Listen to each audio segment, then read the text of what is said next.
I never thought the woman I loved, the woman I built my entire world around, would disgrace me on my own birthday. For weeks, she had been planning every detail. Decorations, the restaurant, invitations sent to friends and family. I believed it was her way of showing love, of making me feel cherished. But what unfolded that night revealed a truth I had been blind to. Her heart had left long before I realized it. The evening began perfectly. The hall was alive with laughter, glasses clinking and candles glowing warmly along the tables. She looked breathtaking in the red dress I once told her was my favorite. For a fleeting moment, I believed I was the luckiest man alive. Then he walked in, Daniel, just a co-worker. She had always said, brushing off my questions with, "He's just a friend from the office." At first, nothing seemed unusual. She greeted him a little too warmly, but I pushed the thought aside.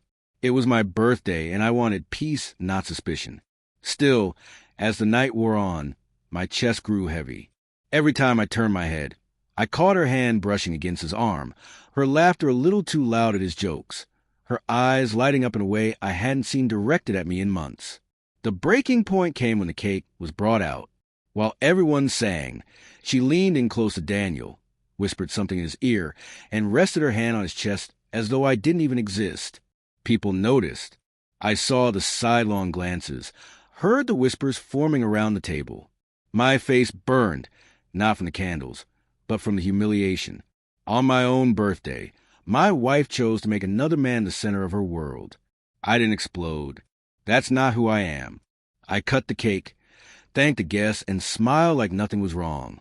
But inside, my heart was splintering. Quietly, I excused myself, walked out of the restaurant, and never looked back. The silence of the empty streets outside rang louder than the music and chatter I had left behind. For the first time in years, I felt strangely free. That's the thing about betrayal. It cuts so deeply that the only way to breathe again is to walk away. When she realized I was gone, she called 20 times. I didn't answer. By the time she came home, I had already packed a bag and checked into a hotel. Her texts came in waves. It was nothing. "You're overreacting. Please come back." But I stayed silent. Days turned into weeks, and the truth started unraveling on its own. I later discovered Daniel wasn't just a colleague. Their messages told the whole story. Late-night chats, secret lunches, subtle talks about a future together. My birthday party had been no coincidence. It was her testing ground, a rehearsal for how far she could push things in front of me. But when I walked away that night, I shattered the fantasy she was building. Daniel had no interest in being the man who publicly wrecked a marriage. Within a month, he ghosted her completely. Friends and family who had witnessed her behavior quietly turned their backs. Even her parents admitted she had disgraced me. Meanwhile, I focused on myself, working harder, traveling, reconnecting with old friends. For the first time in years, I wasn't carrying the weight of her lies. The pain gradually transformed into strength.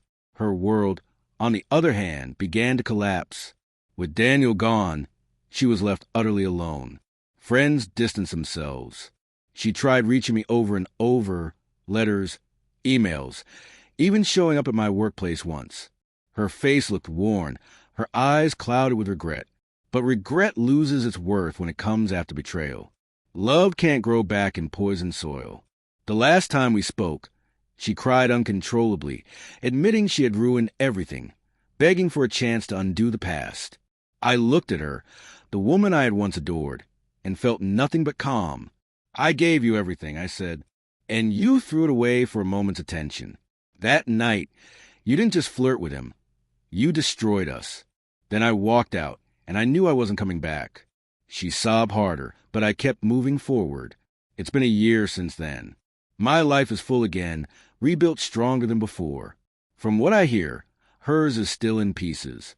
She lost me, she lost him, and she lost the respect of everyone who once stood by her. Sometimes the most powerful revenge isn't anger or shouting. It's silence.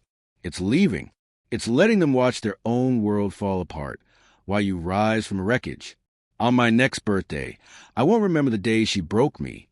I'll celebrate the day I found myself again.